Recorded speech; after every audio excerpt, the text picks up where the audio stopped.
अच्छी सड़कें बने, रेलवे की अच्छी व्यवस्था हो, वायु सेवा से अयोध्या धाम जुड़े, यहां के घाटों का नवनिर्माण हो सके, श्री राम जन्मभूमि पे उन पूज्य संतों का, उन पूज्य परंपरा का, जिस परंपरा ने वैष्णव परंपरा के साथ साथ संतों की परंपरा को दिग्दिगंग तक गुंजायमान किया था, उन सब का सम्मान हो। जब इसका एक अभिनव प्रयास श्री राम जन्मभूमि तीर्थ क्षेत्र ट्रस्ट के द्वारा प्रारंभ होता है,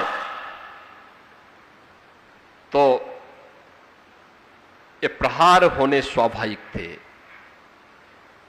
सनातन द्रोही और हिंदू द्रोही मौन कहां रहने वाले हैं, उनके स्वर फूटेंगे ही फूटेंगे, वे बोलेंगे ही बोलेंगे।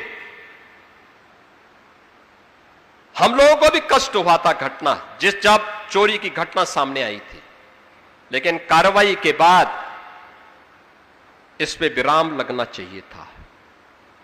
राम भक्तों ने मौन साधा, लेकिन रामद्रोही अयोध्या धाम को, श्री राम जन्मभूमि को और सनातन धर्म को अपमानित करने के लिए न केवल देश के अंदर वातावरण खराब कर रहे हैं, पूरी दुनिया के अंदर वातावरण खराब करके माहौल खराब करने का प्रयास कर रहे हैं।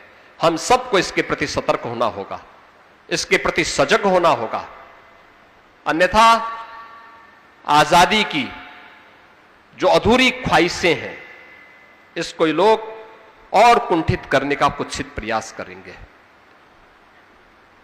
ये लड़ाई एक लंबी चलने वाली लड़ाई है, यहीं पे विराम लेने वाली नहीं है, और हम भी ठहरने वाले नहीं हैं।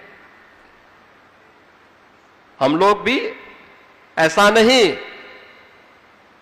कि सत्ता के मद में हम लोग मौन हो जाएंगे। जो रामद्रोही होगा उससे अंतिम दम तक निपटेंगे और पूरी ताकत से उसका मुकाबला भी करेंगे। जो भी अयोध्या धाम और हमारे तीर्थों को अपमानित करेगा और सनातन द्रोही होगा, उससे हर प्रकार से निपटने की पूरी तैयारी होगी, पूरी मजबूती के साथ लड़ेंगे। और मुझे लगता है इन पूज्य संतों के प्रति, पूज्य परमहंस रामचंद्र दास जी महाराज के प्रति, उनकी पुण्यतिथि के अवसर पर उनकी स्मृति को नमन करना हमारा तभी सार्थक होगा, तभी उस पुण्य आत्मा को हम अपनी श्रद्धांजलि दे पाने के हकदार होंगे। अगर हमने पलायन का रास्ता अपनाया तो पलायन हमारी कायरता होगी, और कायरता नहीं बल्कि चुनौती का मुकाबला करने के लिए हम सबको खड़ा होना पड़ेगा। एकजुट होकर के इस लड़ाई को और मजबूती के साथ आगे बढ़ाने की आवश्यकता है।